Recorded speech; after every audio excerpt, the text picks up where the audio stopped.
Yes, good morning every students. तो आप लोगों ने अब ऑब्जेक्टिव क्वेश्चंस कुछ करवाने का के लिए आग्रह किया है। कुछ क्वेश्चन भी आप लोग अपना मैसेज में भेजे हैं, तो ठीक है, हमने वो सब क्वेश्चन और भी कुछ अधिक क्वेश्चंस को लिया हुआ है। ऑब्जेक्टिव की भी तैयारी बहुत अच्छी तरह से करनी चाहिए, क्योंकि आजकल आप देख रहे होंगे बोर्ड एग्जाम में 50% क्वेश्चन ऑब्जेक्टिव होता है। तो इस केमिकल काइनेटिक्स चैप्टर से रिलेटेड हमने ऐसे कुछ क्वेश्चंस को आप लोगों को लिया है। जैसे पहला क्वेश्चन है, प्रतिक्रिया का वेग निम्नलिखित में किस पर निर्भर नहीं करता। प्रतिक्रिया का वेग, ये सब कुछ दिए हुए हैं ऑप्शन, इसमें से किस पर निर्भर नहीं करता बताओ। ए में है प्रतिकारक के सांद्रण पर, बी में है प्रतिकारक की ऊर्जा पर, सी है ताप पर और डी है प्रतिक्रिया की अनुकूलता पर। इन चारों कारकों में किस पर प्रतिक्रिया का वेग निर्भर नहीं करता, यह सवाल है। आप सब जानते हो प्रतिक्रिया का वेग तो प्रतिकारक के सांद्रण का सीधा समानुपाती है according to law of mass action. तो प्रतिक्रिया का वेग तो प्रतिकारक के सांद्रण पर निर्भर करेगा। प्रतिकारक के सक्रियण ऊर्जा पर भी प्रतिक्रिया का वेग निर्भर करता है। ताप पर भी प्रतिक्रिया का वेग निर्भर करता है। ताप बढ़ता है तो प्रतिक्रिया का वेग भी बढ़ जाता है। लेकिन प्रतिक्रिया की अनुकूलता एक थ्योरेटिकल प्रूफ है, यह एक सैद्धांतिक प्रमाण है, जबकि प्रतिक्रिया का वेग एक एक्सपेरिमेंटल फाइंडिंग है। सो प्रतिक्रिया का वेग इस प्रतिक्रिया की अनुकूलता पर निर्भर नहीं करता। इसलिए इसका सही आंसर, सही ऑप्शन कौन हो जाएगा? दूसरा सवाल है, प्रतिक्रिया A to B के लिए वेग समीकरण निम्नलिखित में क्या होगा।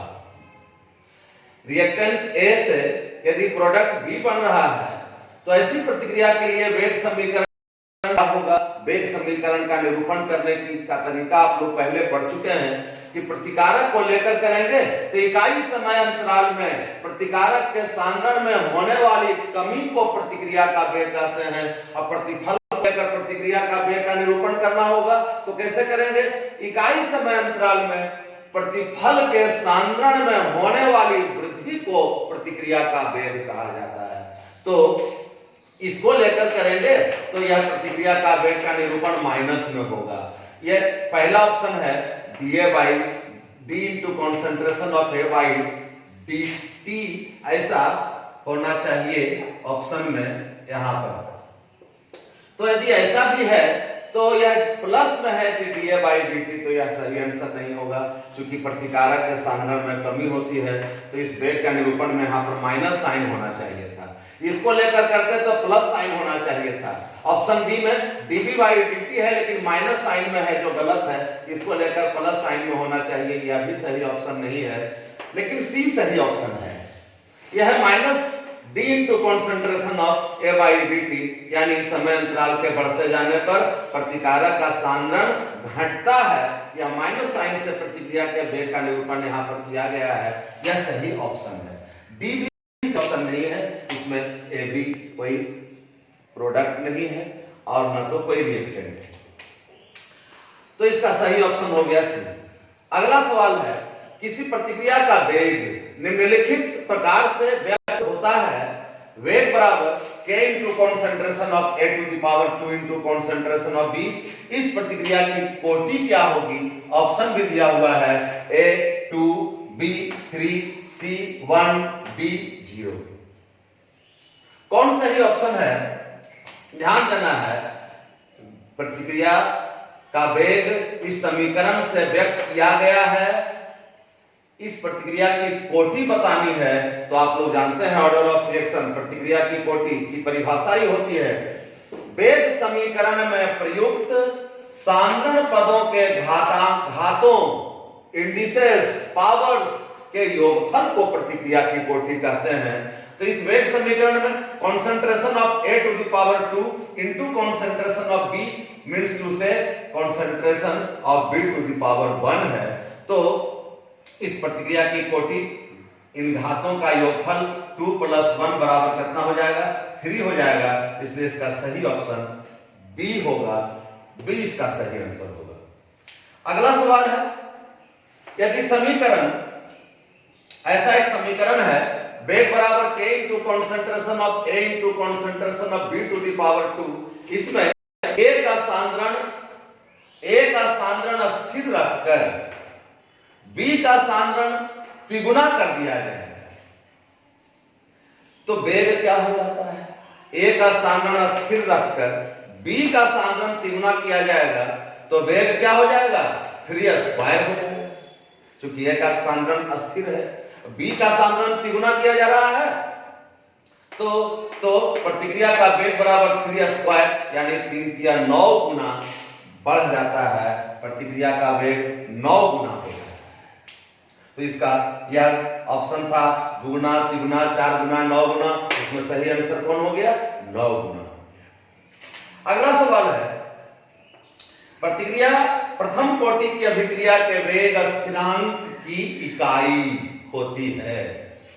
वेग स्थिरांक की इकाई के बराबर वेग स्थिरांक की इकाई प्रथम कोटि अभिक्रिया के लिए अलग, 0th ऑर्डर ऑफ रिएक्शन के लिए अलग, सेकंड ऑर्डर ऑफ रिएक्शन के लिए अलग, डिफरेंट ऑर्डर ऑफ रिएक्शन के लिए वेग की इकाई अलग अलग होती है। या प्रतिक्रिया की कोटि या ऑर्डर ऑफ रिएक्शन की एक खासियत भी है। तो प्रथम कोटि अभिक्रिया के वेग स्थिरांक की इकाई होती है समय इनवर्स, टाइम इनवर्स। इसका यह सही ऑप्शन हो गया। अलग से कोटि अभिक्रिया का रेट कांस्टेंट का यूनिट निकालने के लिए भी बताए हैं और इसका यूनिट क्या हो जाएगा? Time inverse. टाइम यदि सेकंड में हो तो सेकंड इनवर्स, मिनट में हो तो मिनट इनवर्स, आवर इनवर्स। अगला सवाल है, ध्यान दोगे, अगला सवाल है प्रतिक्रिया A to E के लिए यह पाया जाता है कि प्रतिक्रिया की दर जब दुगनी हो जाती है तो A का सांद्रण 4 गुना। फिर से ध्यान दो इस सवाल पर। प्रतिक्रिया A to E के लिए पाया गया कि प्रतिक्रिया की दर दुगनी हो जाती है जब A का सांद्रण 4 गुना कर दिया जाता है। जब A का सांद्रण 4 गुना कर दिया जाता है तो प्रतिक्रिया की दर दुगनी हो जाती है। तो बताइए इस समीकरण में A की कोटि क्या होगी? A के सापेक्ष प्रतिक्रिया की कोटि, A के सापेक्ष ऑर्डर ऑफ रिएक्शन क्या होगा? ये ऑप्शन दिया होगा, सोचो। ऑप्शन है A में 2, B में 1, C में 0, D में 1/2। ध्यान दो, जब A का सांद्रण 4 गुना होता है तो वेग दुगुना हो जाता है।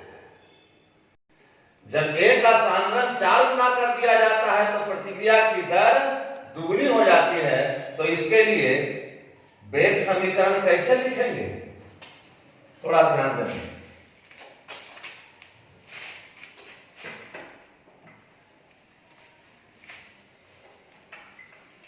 प्रतिक्रिया का वेग बराबर K into concentration of K to the power 2 हो जाएगा। जब A का सांद्रण 4 गुना कर दिया जाता है, यह जब 4 हो जाए, A टू द पावर 2 बराबर 4 हो जाए तो इसको ऐसे भी लिख सकते हैं 2 टू द पावर 2। और तब यह 4 गुना होगा, 2 स्क्वायर मीन्स 4। तो जब A का सांद्रण 4 गुना कर दिया जाता है तो प्रतिक्रिया के वेग समीकरण को ऐसे लिख सकते हैं कि इसका कंसंट्रेशन 2 टू द पावर 2 यदि हो जाता है और कंसंट्रेशन टू द पावर 2 है, इसलिए इस प्रतिक्रिया की कोटि कितनी हो जाएगी? 2 हो जाएगी और इसलिए इस प्रतिक्रिया की कोटि 2 होगी। यह इसका सही आंसर होगा। अगला सवाल पर ध्यान दें। एक सिंपल क्वेश्चन, प्रतिक्रिया 2A + 3B से बन रहा है C + 2D। इसके लिए अनुपता क्या होगी?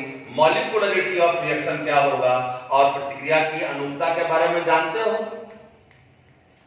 कि किसी समीकरण संतुलित समीकरण द्वारा व्यक्त किए गए प्रतिकारकों के अणुओं की न्यूनतम संख्या को प्रतिक्रिया की अणुता कहा जाता है, मॉलिक्यूलरिटी ऑफ रिएक्शन कहा जाता है। और in this reaction since 2 moles of A and 3 moles of B are present, then total number of molecules of reactants in this chemical reaction is equal to 3 plus 2 बराबर 5, 3 plus 2 बराबर 5, and thus molecularity of this very reaction will be equal to 5.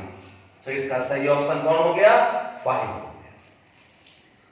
अगला सवाल, एक प्रतिक्रिया का वेग समीकरण इस प्रकार से है, वेग बराबर k into concentration of A to the power 2 into concentration of B to the power 1। इस प्रतिक्रिया की कोटि, ऐसा सवाल अभी हम लोग देख रहे थे कि कितना हो जाएगा, order of reaction concentration terms के घातों का योगफल 2 + 1 बराबर 3 है, तो इस प्रतिक्रिया की कोटि हो जाएगी 3। और कुछ सवाल हम लोग लें, जैसे अब इधर कुछ सवाल देखो, और अब ऐसे कुछ सब क्वेश्चंस पर ध्यान दो। जैसे क्वेश्चन है, कारक फैक्टर्स जो प्रतिक्रिया के वेग को प्रभावित करता है, factors affecting the rate of reaction. Option दिया हुआ है, ए में ताप, बी में दाब, सी में सांद्रण और डी इनमें सभी। Factors affecting the rate of reaction you have already known। प्रतिक्रिया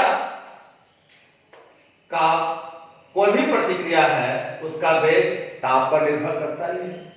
ताप बढ़ता है, प्रतिक्रिया का वेग भी बढ़ जाता है। और देखा जाता है कि प्रति 10 डिग्री सेल्सियस टेम्परेचर में वृद्धि करने से प्रतिक्रिया का वेग लगभग दुगुना हो जाता है। इस पर ताप पर आर्हेनियस ने भी एक समीकरण दिया था, प्रतिक्रिया के वेग को प्रभावित करने वाले कारकों से संबंधित। तो ताप प्रतिक्रिया के वेग को प्रभावित करता है, ताप बढ़ता है, प्रतिक्रिया का वेग बढ़ जाता है। दाब का भी प्रभाव प्रतिक्रिया के वेग पर पड़ता है। किसके लिए? जो गैसीय अवस्था वाले प्रतिकारक होते हैं, उसके लिए सांद्रण परिवर्तन के जगह पर दाब परिवर्तन, आंशिक दाब में परिवर्तन को ही लेकर प्रतिक्रिया के वेग का निरूपण करते हैं। सो दाब भी प्रतिक्रिया के वेग को प्रभावित करता है, सांद्रण भी प्रतिक्रिया के वेग को प्रभावित करता है। पहले भी हम लोग अभी पढ़ रहे थे कि according to law of mass action the rate of a chemical reaction is directly proportional to the concentration of reactant. प्रतिकारक का सांद्रण जितना ही अधिक होता है, प्रतिक्रिया का वेग भी उतना ही अधिक होता है। सो प्रतिक्रिया का वेग सांद्रण के द्वारा भी प्रभावित होता है। तो इसमें जो ऑप्शन दिया हुआ है, टेम्परेचर, प्रेशर एंड कॉन्सेंट्रेशन, ये सभी कारक प्रतिक्रिया के वेग को प्रभावित करते हैं। इसलिए इसका सही ऑप्शन कौन हो जाएगा? डी हो जाएगा। डी इस सवाल का सही जवाब है। ये सभी कारक प्रतिक्रिया के वेग को प्रभावित करते हैं। नेक्स्ट क्वेश्चन है आर्हेनियस समीकरण। इसका एक्सप्रेशन एबीसीडी ऑप्शन में दिया हुआ है, इसमें कौन सही व्यंजक है बस इसको बताना है। ए में ऑप्शन है के बराबर A into exponential minus A by R T, B है के बराबर exponential A into exponential minus del H by R T, C option है के बराबर A into exponential minus A into exponential minus A by R T, और D में है के बराबर A into exponential A by R T. इसमें सही ऑप्शन आर्हेनियस का समीकरण का सही व्यंजक कौन है? Yes, it is A. A इसका सही ऑप्शन है, के बराबर A into exponential minus A by R T. अगला एक सवाल है, कोई प्रतिक्रिया 32 मिनट में 75% कंप्लीट हो जाती है, पूरी हो जाती है, तो इसके 50% पूरा होने में कितना समय लगेगा? 50% इस रिएक्शन को कंप्लीट होने में क्या समय लगेगा, ऑप्शन दिया हुआ है, लेकिन ये ऑब्जेक्टिव न्यूमेरिकल टाइप क्वेश्चन है, इसको सॉल्व करके बनाना पड़ेगा।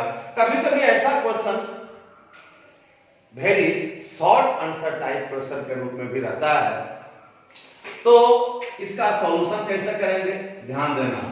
प्रतिक्रिया का 50% पूर्ण होने में जो समय लगता है उसे तो प्रतिक्रिया की अर्धायु कहते हैं, टी हाफ कहते हैं। टी हाफ बराबर क्या होगा, यह सवाल है, और इतना बराबर हम लोग मान लें x। और प्रतिक्रिया की अर्धायु हाफ लाइफ टाइम के बारे में जानते हो कि किसी भी प्रतिक्रिया का ठीक आधा भाग, आधा पूरा होने में जो समय लगता है उसे अर्ध आयु, हाफ लाइफ टाइम, अर्ध आयु काल कहते हैं। तो इसको मान लिए हैं कि यहाँ पर x है, तो यदि यह प्रतिक्रिया 100 हो, पहले 75% पूरा होने में 32 मिनट समय लग रहा है, तो यदि मान लेते हैं कि 100 से ठीक आधा होने में x समय लग रहा है, तो x समय बाद माने हाफ लाइफ टाइम के बाद इस 100 का आधा कितना हो जाएगा, 50 हो जाएगा, 50 हो जाएगा। फिर अगले x समय बाद, अगले x समय बाद 50 का आधा कितना हो जाएगा, 50 हो जाएगा, क्योंकि हाफ लाइफ टाइम किसी प्रतिक्रिया के लिए हमेशा कांस्टेंट होता है, अस्थिर होता है। उसके बीतने पर प्रतिक्रिया का ठीक आधा, प्रतिक्रिया में उपस्थित प्रतिकारक का ठीक आधा सांद्रण प्रतिफल में परिवर्तित हो जाता है, यानी प्रतिक्रिया ठीक आधी पूरी हो जाती है, और वह एक अस्थिर समय होता है, टी हाफ जिसे कहा जाता है। इसको यदि x माने हैं तो 100% यदि हो प्रतिक्रिया प्रारंभ में, तो एक समय बाद यह उसका आधा 50% बचेगा। अगले एक समय बाद फिर 50 का आधा कितना हो जाएगा, 75 हो जाएगा, इतना बच जाएगा। तो कितना कंप्लीट हो गया, 75% रिएक्शन कंप्लीट हो गया। 25 बचा, मतलब क्या, 75 पूरा हो गया और तब 25 बच गया, तो 25% बचे रहने में, यानी प्रतिक्रिया को 75% पूरा होने में कितना समय लगा, 2x लगा। इसलिए टोटल x 2x लगा, x प्लस x बराबर 2x लगा, और प्रश्न में दिया हुआ है कि 75% प्रतिक्रिया पूरा होने में 32 मिनट समय लग रहा है, यानी x प्लस x 2x बराबर 32 मिनट लग रहा है, तो x बराबर कितना हो जाएगा, 32/2 माने 16 मिनट हो गया। और इस तरह से भी आप ऐसे क्वेश्चन को आसानी से सॉल्व कर सकते हैं। यदि ऑब्जेक्टिव के रूप में हो तब तो ऑप्शन में खाली टिक लगाना पड़ेगा। यही सवाल कभी 2 नंबर के रूप में से शॉर्ट क्वेश्चंस के रूप में परीक्षाओं में पूछे जाते हैं और पूछे जाते हैं, तो इसको ऐसे सॉल्व करके उसका आंसर करना पड़ेगा।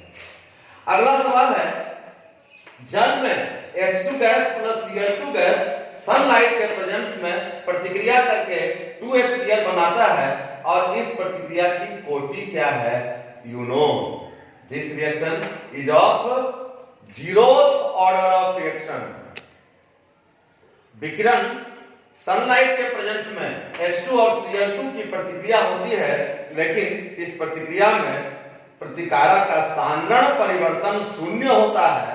इसलिए वेग समीकरण में सांद्रण पद का इंडिसेस 0 होता है, और मैकेनिज्म के द्वारा वेग निकालने की बात जो प्रयोगों के आधार पर होती है, क्रिया विधियों के आधार पर होती है, इस प्रतिक्रिया की कोटि कितनी होती है, 0 होती है।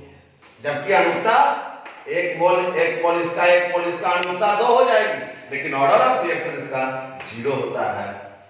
You must remember it. Next question है, प्रतिक्रिया CH3COOCH3 methyl acetate plus H2O HCl या कोई एसिड कैटलिस्ट है, यहाँ इसके प्रेजेंस में बन रहा है CH3COOH प्लस CH3OH। इसकी अनुक्ता क्या होगी, यहाँ फिल अप द ब्लैंक्स करना है, एवं इस प्रतिक्रिया की कोटि क्या होगी, इससे इस ब्लैंक को फिल अप करना है। तो ध्यान दो, ऐसे तो इस बैलेंस केमिकल इक्वेशन में क्या ईस्टर मिथाइल एसीटेट और जल के एक एक अणु हैं इस बैलेंस केमिकल इक्वेशन में, इसलिए इस प्रतिक्रिया की अनुता 1 + 1 = 2 होगी, तो अनुता इसकी 2 होगी। लेकिन लिखा हुआ है यहाँ H2 एक्सेस अमाउंट में है, तो जो रिएक्शन में अधिकता में होते हैं, अधिक मात्रा में होते हैं, उनका सांद्रण परिवर्तन शून्य माना जाता है, उनके सांद्रण में कोई परिवर्तन नहीं होता। यहाँ पर सिर्फ इस ईस्टर के एक अणु का सांद्रण परिवर्तन होता है, इसलिए इसका वेग समीकरण कैसे लिखते? इसका वेग बराबर लिखते K × concentration of CH3 COCH3 to the power 1 into concentration of H2O to the power 0, क्योंकि जो एक्सेस अमाउंट में पदार्थ होते हैं उसके सांद्रण में कोई परिवर्तन नहीं होता। तो यहाँ पर इस वेग समीकरण में जो सांद्रण पद है उसका इंडिसेस का योगफल 1 + 0 है, तो 1 + 0 = 1 होता है, और इसलिए इस प्रतिक्रिया की कोटि कितनी होगी? 1 होगी, जबकि इस प्रतिक्रिया की अनुता 2 है। यानी यह reaction pseudo unimolecular reaction, pseudo first order of reaction का उदाहरण है। तो यदि यह पूछा जाए कि यह किस प्रकार की अभिक्रिया है, तो हम लोग कहेंगे यह छद्म प्रथम कोटि अभिक्रिया है, स्यूडो यूनिमोलिकुलर रिएक्शन है, जिसकी कोटि 1 और प्रतिक्रिया की अनुता 1 से अधिक होती है, उसे छद्म एक अणु प्रतिक्रिया, छद्म प्रथम कोटि अभिक्रिया भी कहते हैं। तो इस प्रतिक्रिया की अनुता 2 और प्रतिक्रिया की कोटि 1 है। अगला सवाल है, किसी प्रतिक्रिया का वेग खाली स्थान है, होते रहता है, परंतु वेग स्थिरांक खाली स्थान होता है। प्रतिक्रिया का वेग समय अंतराल के बढ़ते जाने पर परिवर्तित होते रहता है। तो यहाँ पर पहला जो फिल अप द ब्लैंक करना है, उसमें क्या करेंगे? पहले खाली स्थान में परिवर्तित लिखेंगे, माने किसी प्रतिक्रिया का वेग परिवर्तित होते रहता है, परंतु वेग स्थिरांक किसी एक प्रतिक्रिया के लिए हमेशा एक ही होता है, अस्थिर होता है। ये दूसरा खाली स्थान में स्थिरांक भर सकते हैं, कांस्टेंट भर सकते हैं। और अगला सवाल है फिर कि ताप बढ़ने पर प्रतिक्रिया का वेग जाता है, क्या जाता है? बढ़ जाता है कि घट जाता है? ताप बढ़ने पर प्रतिक्रिया का वेग भी बढ़ जाता है। और इसमें पढ़े हो कि मोटे तौर पर प्रायोगिक परीक्षणों के आधार पर यह देखा गया कि ताप बढ़ता है तो प्रतिक्रिया का वेग तो बढ़ता है, अब प्रति 10 डिग्री सेल्सियस टेम्परेचर में वृद्धि हो जाने से प्रतिक्रिया का वेग लगभग दुगना हो जाता है। तो ऐसे यहाँ पर बढ़ सकते हैं, ताप का वेग बढ़ने से प्रतिक्रिया का वेग भी बढ़ जाता है। नेक्स्ट क्वेश्चन है, उत्प्रेरक की उपस्थिति में प्रतिक्रिया की सक्रियण ऊर्जा क्या हो जाती है? उत्प्रेरक प्रतिक्रिया करने के लिए जो ऊर्जा चाहिए, प्रतिकारक को सक्रिय अवस्था में आने के लिए जो ऊर्जा चाहिए, उस रिक्वायर्ड अमाउंट ऑफ एनर्जी को सक्रियण ऊर्जा कहते हैं। और जब उत्प्रेरक उपस्थित रहता है तो सक्रियण ऊर्जा का मान घट जाता है, और इसलिए प्रतिक्रिया जल्द ही हो जाती है। तो प्रतिक्रिया उत्प्रेरक की उपस्थिति में प्रतिक्रिया की सक्रियण ऊर्जा क्या लिखेंगे? घट जाती है, और इसलिए प्रतिक्रिया जल्द ही संपन्न हो जाती है। And this is all about your objective type questions. अभी तक ऐसे कुछ क्वेश्चंस को हमने लेकर आपको उसको सॉल्व किया है, और हम उम्मीद करते हैं कि आप ऐसे और भी जितने भी ऑब्जेक्टिव्स आपके बुक्स में, जो भी बुक आपके पास अवेलेबल होगा, उससे आप सभी ऑब्जेक्टिव्स को बना लेंगे। यदि और कोई कठिनाई हो तो उसको फिर मैसेज करेंगे, और इस प्रकार से यह चैप्टर आप लोगों का यह लगभग समाप्ति के कगार पर है। यदि और आपको किसी प्रकार की कोई कठिनाई, कोई समस्या, कोई ऑब्जेक्टिव प्रॉब्लम, न्यूमेरिकल प्रॉब्लम हो, तो आप उसको मैसेज करिए, तो जरूर हम उसका समाधान फिर आप लोगों के बीच रखेंगे। और इसलिए आज हम अपने इस लेक्चर को यहीं विराम देते हैं। घर में रहिए, सुरक्षित रहिए। Thank you very much.